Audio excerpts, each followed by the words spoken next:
education and what is the paradigm of planning education we need to revise every few decades. But before we headed into planning education, we need to understand that why urban planning as a subject is required at present moment. Because as we know, at the present time, about 8 billion people are living in the urban areas, and which the the share has been predicted as 9.7 billion in 2050. So in this rising urban pace, the rising urbanization may lead to different kind of features in coming days. Like, one feature is the direct impact on the urban environment, which everyone are talking about. And the second impact is a good impact, that is the promotion of economical activities in the city and its region. So the existence of this twin but contradictory relationship emphasize and help the urban and regional planner, I would take the term, to think about that what would be our future.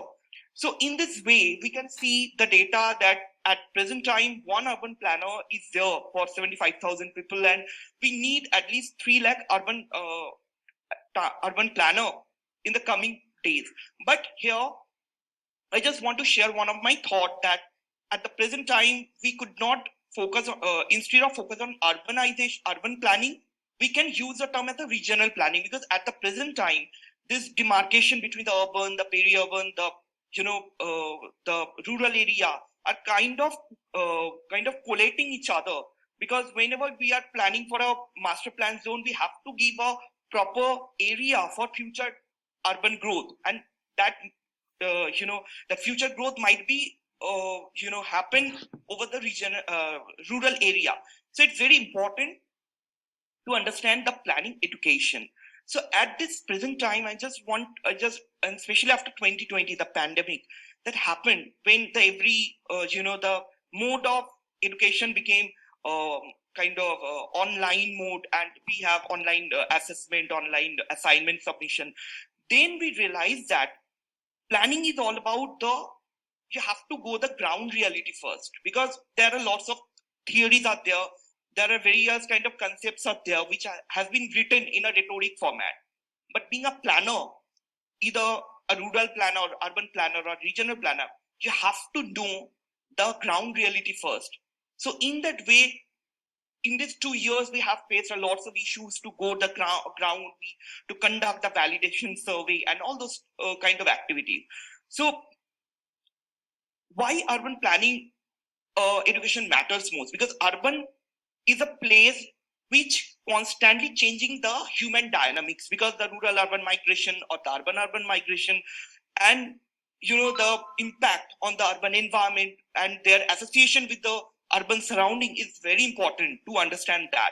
Secondly, which the UN SDG are predicting about the improving the quality of life, because every urban area is not good to live for living, in terms of the security purpose, in terms of economical purpose. The third one is the urban environment, which is very, very important, because whenever we are talking about the nature, the relationship with urbanization and nature, natural habitat, we need to understand that how the urbanization dynamic has affected the environment. And in this way, I just give 2 steps of innovative approaches. The first innovative approach is that, due to the time constraint, because we are involved such kind of research project where time is the major limit, time is limited. So instead of going to the field, we can use the ICT or AI driven approach in urban planning education mostly. But being a planner, we have to visit the place for a validation, because everything we cannot see without any desktop research. So we have to visit the place. We need to understand the dynamic, the cultural dynamics of the society, because whenever we walk in the urban planning domain, we have to deal with the community first and their culture, because without this consent, we cannot move forward.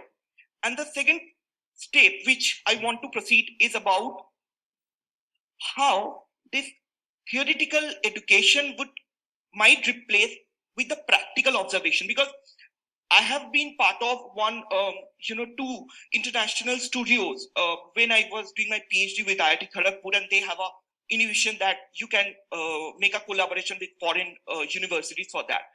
Due to that foreign collaboration, I perceive that whenever you walk in a multi-dimensional people, like people from China, Africa, US, Pakistan, your entire perspective about urbanization might change a lot.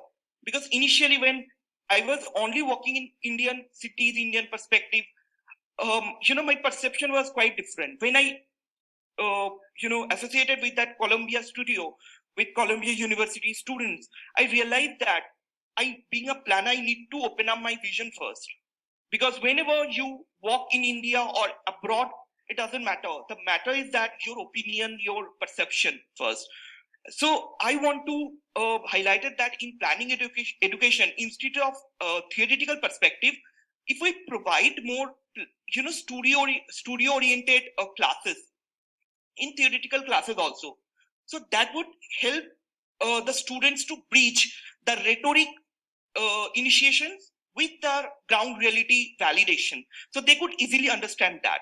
The second thing is that the collaboration, because in India, I would say in across the Indian planning school, we don't have that perception that to collaborate a project, collaborate a studio. I think that would be very important and very fruitful to our students to get associated with other schools, so they can make a good team and tie up for any future endeavor also.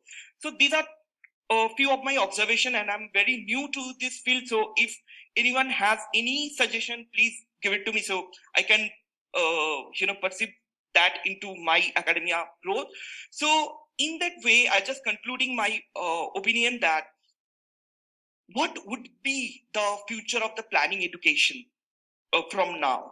Is it we just follow the the previous syllabus, or we would revise the planning education every alternative 5 or 10 years interval? So this is my question, because that question I generally perceived during the COVID situation, where we're not about to visit the field, but we have to conduct all the research from our home. So how we could kind of adopt new technologies like the AI, like the ICT with our present curriculum? Like apart from GIS, can we utilize or can we introduce, artificial intelligence software like the Python or R to our students to understand that kind of, better urban informatics for their future? So this is my question. Thank you very much.